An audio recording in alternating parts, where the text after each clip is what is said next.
The luxury traveler today is looking more for personalized experiences where they can either immerse in the local culture, where they can see things for well-being. Whereas international travelers would tend to spend more time discovering the surrounding, Nha Trang, Hon Island, Dalat on the day tour. It's all about tailoring expectations, what they are actually looking to achieve during a holiday. Where travel has become much more personalized, much more frictionless, but much more authentic too. So it's really about wellness. It's about creating engagement with our guests and creating experiences based on the customer's feedback or the customer needs. So it's not a one-fits-all approach. If you look to Vietnam, it has a lot to offer on heritage and culture. Vietnam as a tourism destination, amazing talent, amazing cultural heritages, and I really believe that Vietnam in the coming years will be the destination to visit in Southeast Asia. We are, as hotelier, in the right place at the right time. Hi everyone, and thank you for tuning in for an exclusive interview brought to you by Bloomberg Businessweek Vietnam, and I'm the host of today's episode, Minh Trần.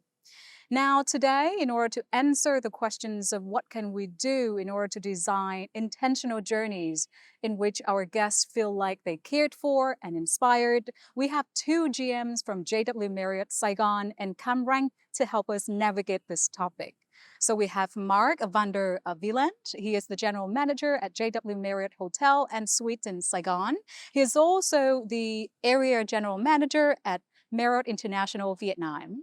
And we have David Iberzion, and he is the general manager at JW Marriott Cam Ranh Bay Resort and Spa. Mark and David, great to have you with us. Pleasure to be here. And thank you for hosting this interview at the JW Marriott in Saigon. Beautiful. We're happy to have all of you here, so thank you. Right. So we have these amazing questions concerning the shift when it comes to luxury travel and how people nowadays prioritize wellness, nature, and also something deeper, personal, and meaningful. Right. So we want to start the conversation with you.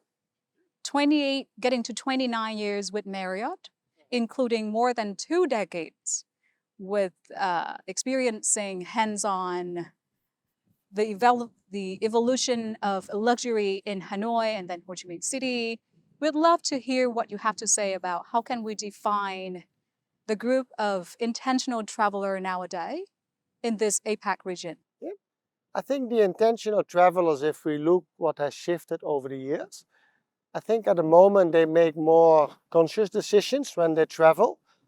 They just do not travel for the sake of traveling, but they travel to see an experience, they want authenticity.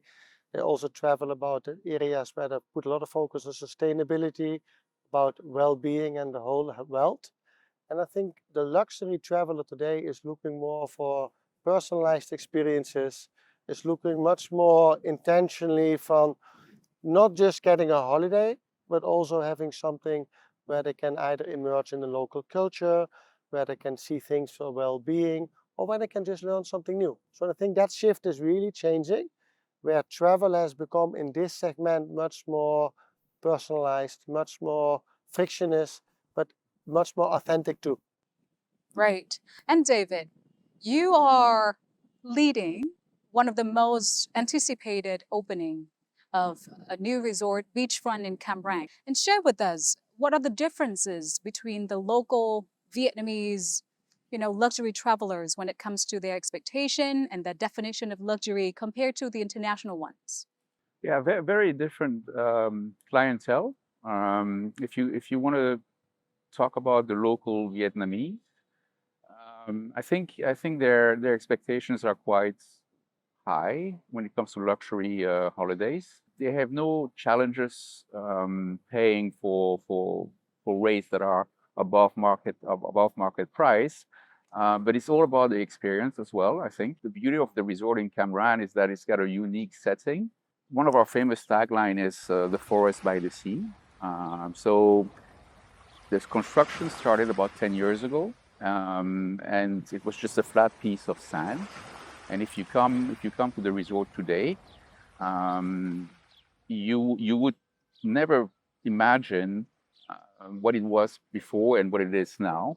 we've created a whole forest from scratch, right? We have about 1,400 coconut trees, about 400 banyan trees. Wow. Some of the banyan trees are up to You have your own supply of coconut. own supply of coconuts, For the coconut right? juice. So we're sustainable with our coconuts. So you know, it's one of our specialties. Banyan trees, obviously. And I think on your question, what we see as a company is that I think if you look to the Vietnamese luxury traveler and the international one, that if you look to the Gen Ys and the Gen Z, I think that's very similar. If you look a little bit to the elderly generation, maybe the 50-plussers, where most of the luxury travelers want a little more authenticity, I think the Vietnamese traveler, 50, 55-year-old, still like certain brands. They like a little bit, where the international traveler is also looking a little bit more for privacy. They still like to be a little bit more recognized. They value privacy too, but a little bit more facial. And I think a big difference is the international luxury traveler travels often more solo or maybe with a smaller family, where the international traveler versus with the Vietnamese, particular ones again that generation 15 above, they travel a little bit more with a family, multi-families. Wow. So we see that a little bit in differences if we look to an international luxury traveler, particularly that generation gap 50 and above. I think that lower generation gaps, there's a lot of similarities. I would answer. Okay. Right. So we are sitting here at the JW Marriott in Saigon, in such a very dynamic city. But we still keep in mind the idea that we have a lot of travelers or guests coming here for business, right? But it doesn't mean that they don't want to experience the authentic Vietnamese stories or the culture, the food. How have you designed this space, this urban space, to help that group of travelers? And they are often described as venture travelers, right? Yeah. So that they can work efficiently, seamlessly, but at the same time, they can feel the local spirit of Saigon, a very dynamic and hyper energy city. Yeah. I think most of our guests would travel, like you said, business or even MICE or even leisure. When they travel to a country, in this case Vietnam or Ho Chi Minh, they always like to see something of the locality, the local culture. So if you look into some of this hotel just went under a complete renovation. If you look into some of the elements on design, we put local touches back. If you look into our lobby, you see a lot of the local art coming back with the lotus, very tastefully done with local artists. If you look into our dining, we have a lot of the local cuisine available. Particularly in our JW Gardens, like you toured this morning, we talk a lot about what are unique herbs and plants from Vietnam, and also how can we incorporate that into our menus. We do a lot of things with our guests. Vietnam is particularly famous for coffee and teas, so we do a lot into the coffee making classes, tea making classes, and those things may sound very simple, but actually our international travelers, they love to see the fact that Vietnam has such a rich coffee culture. And then last but not least, we do a lot with local amenities. Even in our spas, we actually start using a lot of local soaps, local amenities to really also showcase that Vietnam has more to offer than just the coffee, the culture and food, but also art, well-being and all those touches. Whereas international travelers would tend to spend more time discovering the surroundings. They would go to Nha Trang, they would go to Hon Tre Island, they would go to Dalat on the day tour. So it's all about tailoring expectations and tailoring around what they're actually looking to achieve during a holiday. Some might want to spend their days by the beach. Some want to spend their days at the spa. So we're kind of trying to stay as flexible as we can when it comes to expectations. Now, according to the Intentional Travelers report by luxury group by Marriott International, actually, 90% of luxury travelers nowadays prioritize wellness and mindfulness. What can we do in order to bring the JW well-being philosophy to the Cam Ranh resort? What kind of activities or concept would you implement? What we need to do first is really try to understand the purpose of the customer's visit and then tailor their expectations around activities that we have to offer in the resort. that potentially can be something linked to a yoga session early in the morning on the beach at 6 a.m. Could be organizing a private cooking class tailored around wellness by introducing our JW garden also into the picture. So going to the JW, picking the herbs, creating a Vietnamese dish or Vietnamese menu. And then the herbs also can be used in local drinks that we serve in our bars. Obviously, we have our spa, but that's a given for most of the hotels, right? And then we have a lot of serene spaces around the resorts that you can go and then just be by yourself, reconnect with yourself, and not have anyone around you. So these serene spaces are strategically located around the hotel, and that also gives the customer an escape option around the hotel. So it's really about wellness, yes, to a certain extent, but it's about creating engagement with our guests and creating experiences based on the customer's feedback or the customer needs. So it's not a one-fits-all approach. It's really tailoring all our experiences around guest expectations. I think what really makes us different, it's really the surroundings of the resort. You see hotels that feels like a hotel. Whereas here at the JW Cam Ranh, you actually wander around the forest. You're not knowing where you're going. And that doesn't always give you the impression that it gives you a true holiday disconnect feeling from the cities or from your day-to-day life, right? I mean, if you think about it, if I was going to ask you to take a moment and step back, where would you want to be? You probably tell me you would want to be by the sea, or you would want to be in a forest, listening to the birds and smelling the greenery. Yeah, I think that will be tempting for any group of guests, letting alone the luxury travelers. What about here in Saigon? I see that this is a perfect space for a garden party. Yeah, I think on David's point, on the mindfulness, the well-being, if you look to the travelers, even if they come to Ho Chi Minh, travelers, corporate travelers, MICE international conferences, even on leisure market, there's a lot of leisure coming actually into this hotel too, and in Ho Chi Minh as general. We work on things in our hotel industry about mindful rooms. So we have actually in our suites are at the moment on a renovation that will be added into the portfolio again in a month from now. But we have suites where in the suites itself, people or guests can do mindful.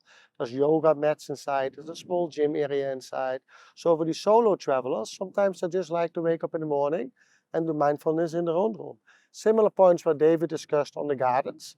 The gardens, a lot of our corporate guests, a lot of our MICE guests, when they want to have a moment for themselves, they like to wander around in the gardens here, disconnect a little bit with the activities they're on at that moment, and connect later. We see our guests also doing more things in yoga, in gym, and also we have noticed that our luxury travelers are much more cautious about what they eat and what they drink. So wellness also went into the food and beverage concepts, organically sourced products. How do we work on that? So wellness is just not one fit for all, like David just said. I think it is every segment and every traveler group is putting much more on the whole you, the well-being of themselves, than what they did before, either spiritual, either in dining, or just in exercise and well-being. I think that for you, I think we have more or less the same questions. What can we do in order to turn the hotel dining into something of a destination experience for our luxury travelers when it comes to food? Yeah, I mean, for us, again, people tend to stay a bit longer in resorts. So they tend to venture and try more than just one restaurant during their stay. Obviously, we have to deal with the Vietnamese, which will typically not eat Vietnamese when they come to a resort. They would want to go more into international cuisines. And then we have to deal with the international travelers that would want to eat local cuisine, right? I mean, it's a given that the quality of food that we're going to be serving is going to be at its highest level, right? So it's really how we can incorporate the local sourced ingredients into our cuisine. I mean, fish in Cam Ranh is famous, right? Lobsters in Cam Ranh, I mean, it's the best lobsters in Vietnam. So how do we integrate these lobsters into our Vietnamese cuisine and our international cuisine, and giving people the experience of these local ingredients? So that's what we tend to do. I mean, I think we're doing it pretty well so far. Right. I want to dig a bit deeper with you when it comes to the local flavor, like the local Vietnamese travelers. They're very affluent, right? And you said that they want to try Western or international foods. What is their expectation when it comes to exclusivity or freshness regarding food and drinks? Okay, so for me, if I take my resort as an example, the Vietnamese will spend obviously time in the resort. If they're going to go out, it's going to be to eat local seafood. So obviously, one of our key signature restaurants is a seafood grill, where we would tend to use local seafood ingredients, but we would cook it in different ways. You could have it steamed, you could have it grilled, you could have it panned. And obviously it gives the Vietnamese different options. I mean, if you were to go out, it would probably be steamed most of the time, whereas in the hotel, we kind of give you the 3 different options. Then we have an Italian restaurant. Everybody loves Italian food, right? So, and it's very, I mean, you find touch points with the Vietnamese cuisine with Italian, because you have pastas as well, right? So how do we integrate seafood into our Italian cuisine? And that's what we're trying to do as well. So I think we're catering to most of the customers' expectations. So we don't just look at Vietnam as a single destination, but rather one stop among this APAC region, the Asia Pacific region. Where do you see, we don't compete, we don't talk about competing with other countries, but let's say, what can we offer in this big pictures, or where do we fit into the category serving luxurious travelers? I think Vietnam has a lot to offer. If you look to Vietnam, it has a lot to offer on heritage and culture. You go to Hai An, you go to Old Hanoi, you see the culture of the country, how it has evolved over the last few hundred years. Cultural-wise, Vietnam, I think, has more to offer than many of its neighboring countries. If you look to natural beauty, from the amazing mountains in the north, Sapa, Ha Giang, Halong Bay, the whole Halong Bay area, to Old Hanoi, to central Vietnam, Hue, Da Nang, Hoi An, even to the south, Phu Quoc. I think Vietnam is very diversified. Vietnam has an amazing culinary offerings. I think the cuisine in Vietnam is very well appreciated by international travelers, and it has a lot of storytelling. But it also has a lot about, it's actually quite a healthy cuisine. You have a lot of herbs, people who eat a lot of herbs. It's in general not that oily. So I think that goes very well. Vietnam beside that has amazing people. And I think if you ask me what really puts Vietnam aside is the warm hospitality of local people. If you travel in Vietnam, what I always have been admired in the last 30 years, people are very friendly towards international visitors in general. And in general, also the Vietnamese talent is very well in English spoken. If you compare with some neighboring countries who are maybe much longer advanced in international tourism, English command in general in Vietnam is better spoken than in even some well-developed countries like Japan or South Korea in young talent. So I think Vietnam has all the right ingredients. The government is working very positively with all the hotel industry on working more easier on visas. I think that in the past stopped a little bit the visitors to Vietnam, but now it's easier on visas, easier accessibility with international flights coming in. So I think Vietnam is really positioned as a destination to only grow. And if we look for Marriott International into Vietnam, percentage-wise, we also have the most hotels under development. But just not only in one region, all the way from Ha Giang to Phu Quoc and all what's in between. And it grows into luxury, it grows into premium, it grows into select. So I think to answer your question, Vietnam as a tourism destination, amazing talent, amazing cultural heritages, amazing natural resources. It's on the right trajectory, and I think it can only go upwards. And I really believe that Vietnam, in the coming years, will be the destination to visit in Southeast Asia. Right. For you, David? I mean, I can't, argue more than what Mark did. I'm very confident in the future of Vietnam as a country, as a destination. I mean, having lived in Asia most of my life and a long time in Thailand, And when I see where Vietnam is today, where Thailand was when I first arrived, I mean, I think Vietnam has a bright future.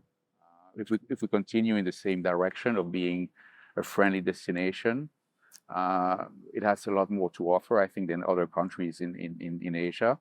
The food is amazing. I mean, and what's really also interesting in Vietnam is that the food that you eat in the north will taste differently in the south, right? So it's all about, yeah, this culinary heritage. I think Vietnam is at the start of a great future, and I think we are, as hotelier, in the right place at the right time to see all of this happening, and we see it. We see the demand coming in. I mean, I see customers I had in Thailand now moving to Vietnam and discovering Vietnam. And I think Vietnam is not a one-stop destination because you have so much to offer, right? I mean, I think there's a lot of opportunities in the north to discover Vietnam. There's a lot of stuff to do in the center of Vietnam, Da Nang, Nha Trang, Cam Ranh, and also in the south. So I think it's a destination where customers will not visit once, but many times over. Right. So leverage on that. If people do come here on multiple trips, what can we do, and JW Marriott in Saigon and Cam Ranh can do to make sure that you act as the cultural gateway for people not just having a beautiful room, comfortable bed to sleep on, but also to experience the true culture and stories and unique lifestyle here in Vietnam? I think our most important thing we do, and I think that's also where we as a company are well known for, is to keep developing our local talent. We can build beautiful local luxury hotels, we can build premium, but I think if you really ask even a luxury traveler, but I think the same would apply for those in the premium brands or in our select brands, what do they remember in general the most about a hotel stay? Is the service. Who provides the service? That are our associates. So I think what is key for the industry is to work together with local universities, to work together with the whole educational departments.